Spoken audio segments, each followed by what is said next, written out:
नमस्कार दोस्तों, स्वागत है आप सबका सारथी संवाद में।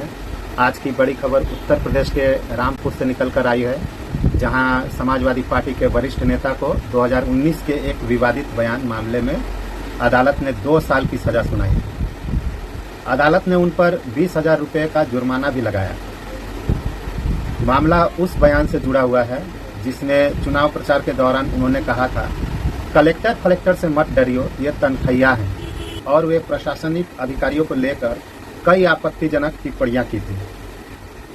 7 साल बाद अब अदालत का फैसला आया है, लेकिन इस खबर को सिर्फ राजनीतिक नजरिए से नहीं बल्कि सामाजिक और संवैधानिक नजरिए से भी देखने की जरूरत है। देखिए, काम कोई भी हो, चाहे वह कलेक्टर का हो, सफाई कर्मचारी का हो, शिक्षक का हो, किसान का हो या मजदूर का हो, किसी इंसान को उसके काम के आधार पर नीचा दिखाने का अधिकार किसी को नहीं है।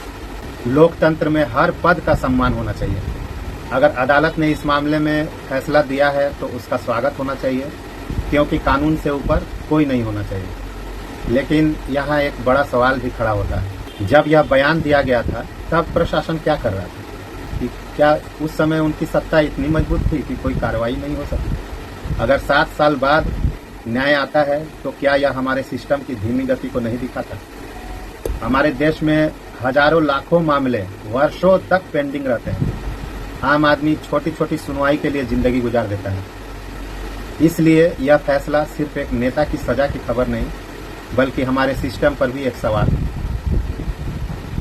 किसी व्यक्ति को सजा मिलना कभी सुखद खबर नहीं होती, लेकिन कानून का सम्मान होना चाहिए और साथ ही सिस्टम इतना मजबूत भी होना चाहिए कि न्याय समय पर मिले, चाहे आरोपी कितना भी ताकतवर क्यों ना हो। आजम खान भारतीय राजनीति का एक ऐसा नाम जिसे लोग अलग अलग नजरियों से देखते हैं। किसी के लिए वे एक तेज तर्रार नेता है, किसी के लिए विवादों से घिरे हुए नेता। लेकिन अगर यह पूछा जाए कि बड़े स्तर पर वे किस काम के लिए सबसे ज्यादा पहचाने जाते हैं, तो उसमें सबसे प्रमुख नाम आता है जौहर यूनिवर्सिटी। जी हाँ दोस्तों, उन्होंने रामपुर में मोहम्मद अली जौहर यूनिवर्सिटी की स्थापना को अपना सबसे बड़ा सपना बताया था।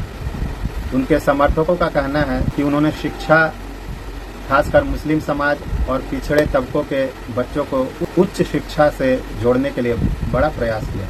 कई लोग इसे रामपुर की पहचान बदलने वाली पहल मानते हैं। इसके अलावा वे उत्तर प्रदेश की राजनीति में एक ऐसे नेता रहे जो अपनी तेज भाषा, बयानों और प्रशासनिक पकड़ के लिए जाने जाते थे। समाजवादी पार्टी की सरकारों में उनकी मजबूत पकड़ मानी जाती थी। लेकिन दूसरी तरफ यह भी सच है कि आजम खान पर हमेशा आरोप लगता रहा कि वे राजनीति में हिंदू मुस्लिम ध्रुवीकरण वाली भाषा बोलते रहे। उनके कई बयान विवादित रहे, जिनकी वजह से उन्हें आलोचना का सामना करना पड़ा। यही कारण है कि वे भारतीय राजनीति के सबसे विवादास्पद नेताओं में भी गिने जाते हैं। हमें यह समझना होगा कि किसी भी नेता का मूल्यांकन एक तरफा नहीं होना चाहिए।